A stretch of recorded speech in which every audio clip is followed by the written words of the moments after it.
doanya. Doa dimulai. Bismillahirrahmanirrahim. Rabbi zidni ilman warzuqni fahman raditu billahi rabba wa bil islami dinan wa bi Muhammadin sallallahu alaihi wasallam nabiyyan wa rasulan baritu min kulli dini muharifu dinal Islam. Bismillahirrahmanirrahim. Alhamdulillah pada kesempatan pagi ini gimana kabarnya? Alhamdulillah. Alhamdulillah. Walaupun dengan suasana yang sama tapi belajar harus tetap semangat. Itulah harus menjadi motor dalam hidup ya. Karena hidup itu adalah penuh perjuangan, penuh arti, penuh pertimbangan.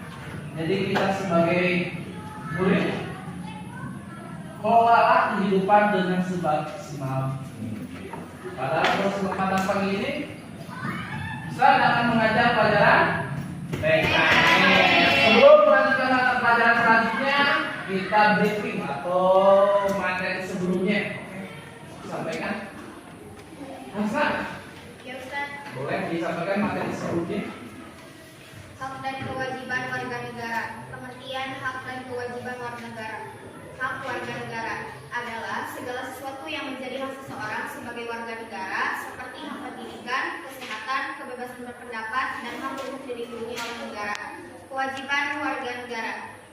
Kewajiban warga negara adalah tindakan yang harus dilakukan oleh warga negara, seperti bayar pajak, mengikuti pendidikan, dan menjaga keamanan. Jenis-jenis hak warga negara. Hak sipil, yaitu hak yang berkaitan dengan kebebasan individu seperti hak untuk hidup, berpendapat, dan berserikat. Hak ekonomi, yaitu hak untuk mendapatkan kesejahteraan, pekerjaan, akses terhadap sumber daya ekonomi.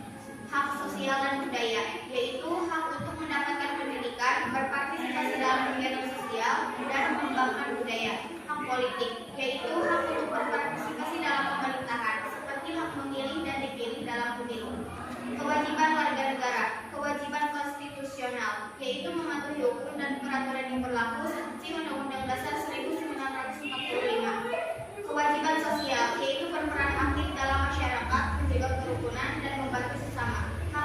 Kewajiban ekonomi, yaitu menghasilkan dan berkontribusi pada perekonomian negara. Kewajiban pendidikan, yaitu mengikuti pendidikan hingga tingkat tertentu dan menghargai pendidikan. Hubungan antara hak dan kewajiban. Setiap hak yang dimiliki warga negara diimbangi dengan kewajiban yang harus terpenuhi. Misalnya, hak atas pendidikan berhubungan dengan kewajiban mengikuti pendidikan. Pentingnya memahami hak dan kewajiban. Memahami hak dan kewajiban dapat meningkatkan kesadaran dan partisipasi aktif warga negara dalam kehidupan berbangsa dan bernegara. Ini juga membantu dalam menciptakan masyarakat yang lebih adil dan sejahtera. Oke, terima kasih. Itulah materi sebelumnya ya tentang hak dan kewajiban. Jadi setiap ada hak pasti ada kewajiban. Karena kewajiban siswa itu adalah sebagai belajar atau murid. Kewajibannya adalah belajar dengan baik dan jiwa kegiat. Adapun kewajiban guru adalah mengajar dengan sesuai dengan aturan yang telah ditetapkannya ya, oke. Untuk materi selanjutnya kita akan belajar tentang hukumnya.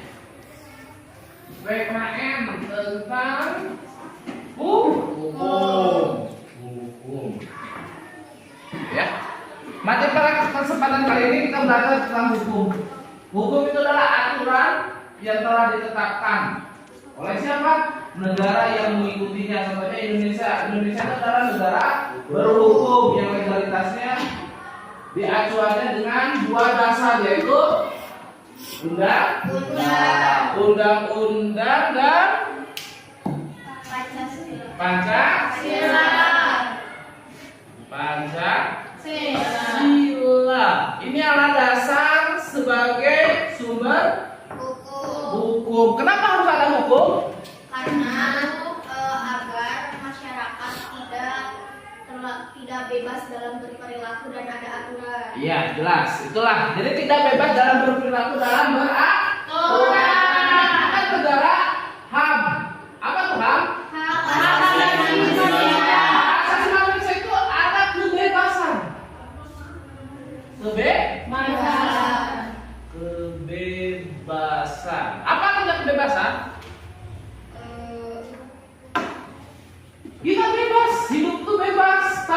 kebebasannya itu ada tanda kutipnya ya. Makanya tadi di atas ada tanda kutip.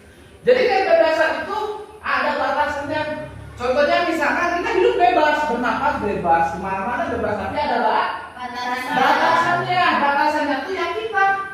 Contohnya misalkan kita bebas hidup, tapi kan kita ketika kita melempar sesuatu ke orang lain itu bebas atau tidak? Tidak. Itu kembali lagi pada hukum.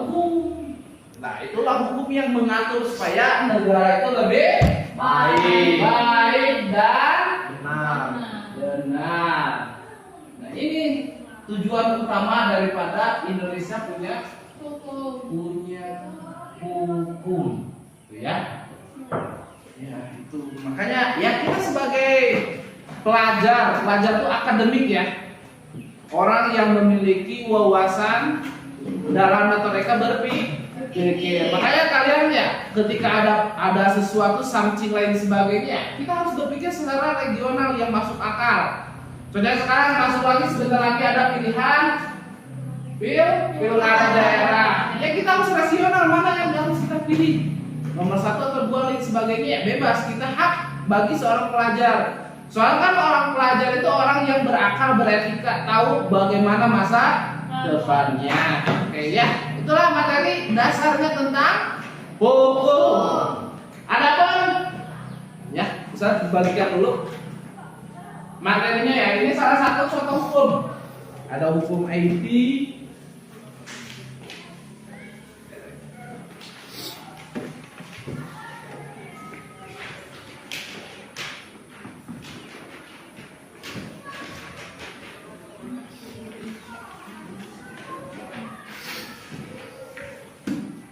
Coba kalian pahami terlebih dahulu sebelum Ustaz akan menjelaskan lebih lanjut tentang mengenai hukum. Ini salah satunya. Ada beberapa kita ambil salah satu contohnya. Ada undang IT, informatika dan transaksi elektronik. Kedua ada perlindungan anak. Ketiga ada ketenagakerjaan. Memahami dan sebagainya ntar boleh dijelaskan ya. Oke, jelaskan dan bagaimana penjelasan itu terhadap sehari-hari. Sambil kita menunggu kalian memahami yang telah saya sampaikan, kita absen terlebih dahulu ya. Oke, hari Selasa.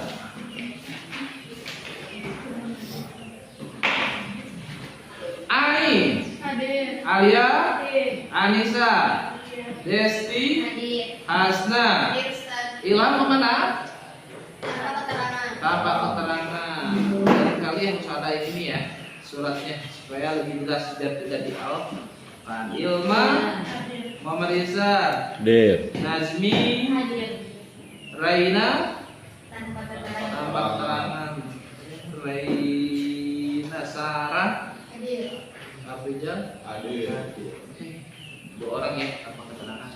Dan kali ketua kelasnya ya ingatkan anggotanya, soalnya kan kita di sekolah ya kita harus sebagai keluarga kecil yang ada di sekolah saling mengingatkan satu sama lain.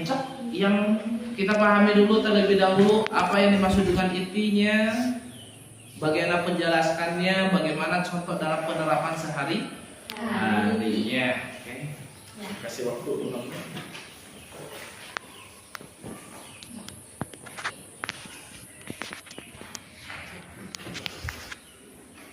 Ya. Oke, 2 menit lagi. Pahami instruksinya ya. Itulah salah satu fungsinya undang-undang ya, kita supaya hidup itu teratur nyaman seperti halnya Islam. Islam itu kan ada aturannya. Aturan Islam kan banyak ya. Diatur oleh Al-Quran, hadis, sunnah dan ijma'nya.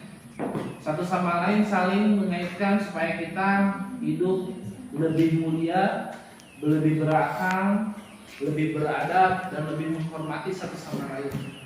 Ya. Oke, jelas? Mungkin salah satu dari kalian coba jelaskan Sarah, apa yang dimaksud dengan undang-undang IT? Contohnya permasalahannya Penyalahgunaan pasal tersebut negatif. terserah. Penyalahgunaan pasal terkait konten negatif. Menjelaskan. Undang-undang IT seringkali digunakan untuk menjerat individu yang dianggap menyebarkan informasi negatif atau ujaran kebencian di media sosial. Beberapa kasus menunjukkan bahwa undang-undang ini dapat disalahgunakan untuk membungkam kritik terhadap pemerintah atau institusi tertentu. Oke, contohnya Seorang pengguna media sosial mengunggah pendapat tentang kebijakan pemerintah. Meski tidak mengandung unsur kebencian, unggahannya dilaporkan oleh pihak yang merasa dirugikan dan pengguna tersebut diancam dengan pasal pencemaran nama baik. Nah, itulah salah satu dalam undang IT yang sering kita temukan di media sosial ya. Makanya kalian ketika bermedia, kalian harus bisa mencermati ya. Apalagi sekarang lagi musimnya panas, karena pemilihan satu sama lain pasti ada yang saling menjelekan atau membaikannya. Makanya di sini ada undang-undang IT-nya. Jadi ketika kita merasa nama kita dicerna, dikotori, ya kita bisa lapor kepada yang pihak yang berwajib kemana? Ya pengadilan. Itu sebagai jalan utamanya di dunia ya untuk mencari keadilan. Coba jelaskan tentang perlindungan anak, berikan contoh dan penjelasan dalam kehidupan sehari-hari ya. Meskipun undang-undang perlindungan anak bertujuan untuk melindungi anak dari kekerasan dan eksploitasi, banyak kasus kekerasan terhadap anak yang masih terjadi. Seringkali perilaku tidak mendapatkan hukuman yang setimpal dan mekanisme perlindungan anak belum sepenuhnya efektif. Coba berikan contohnya bagaimana tentang perlindungan anak itu. Contohnya dalam sebuah sekolah, seorang guru melaporkan bahwa muridnya mengalami kekerasan fisik di rumah. Namun proses hukum yang panjang dan sulit membuat kasus tersebut terabaikan sehingga anak tetap dalam situasi berbahaya. Nah itulah salah satu contoh yang sering kita terjadi ya.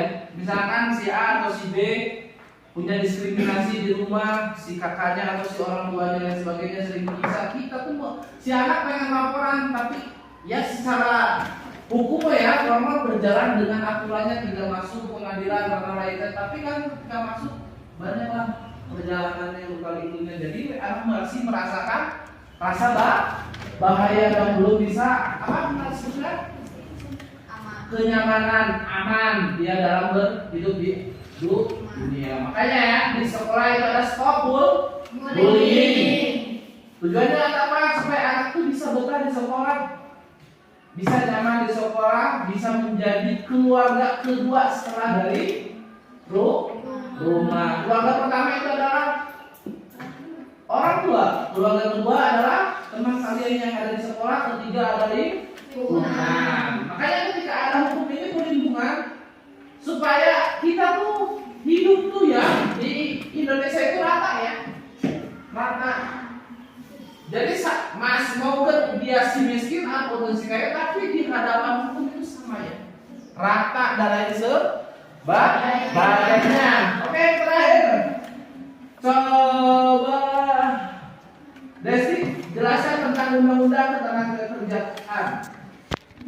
Dalam situasi ekonomi yang sulit, banyak perusahaan yang melakukan pemutusan hubungan kerja atau PHK untuk mengurangi biaya. Namun, dalam banyak kasus PHK ini tidak sesuai dengan ketentuan dalam Undang-Undang Ketenagakerjaan yang mengatur hak-hak pekerja, termasuk pembayaran pesangon yang adil.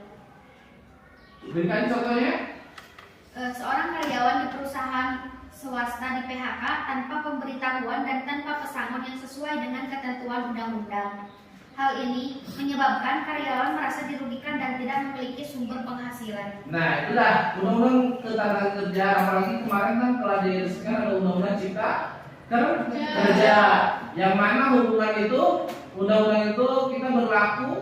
Jadi ketika produsen atau perusahaan sudah tidak bisa membiayai, boleh memutuskan sepihak. Itulah makanya semakin segini dunia itu semakin ya berat lah. Makanya kalian sebagai pelajar harus bermotivasi diri bagaimana kita setelah tamat dari sekolah kita bisa menjadi orang yang lebih bermakna. Nah, itulah ya yang dimaksud dengan beberapa undang-undang. Boleh bisa simpulkan dengan ada undang-undang yang 3 yang ini, kita tuh hidup tuh bisa nyaman, aman, tentram dan sebagainya, ada perlindungannya. Tidak semata-mata kita hidup itu sendiri, tapi kita hidup tuh satu sama lain saling bersinambungan, saling berkeluarga. Contohnya misalkan ketika ada permasalahannya di rumah, kita bisa ke sekolah, orang tua kedua melaporkan kepada guru, guru melibatkan untuk ke ranah hukum. Untuk biasa, untuk apa? Supaya di si anak tuh tidak ada diskriminasi atau tidak ada pelecehan atau penyiksaan di rumahnya. Ada peringatan yang kedua, itulah ya. Salah satunya penggunanya adalah hukum. Makanya pentingnya hukum itu penting bagi kita. Makanya kita harus paham tentang hukum.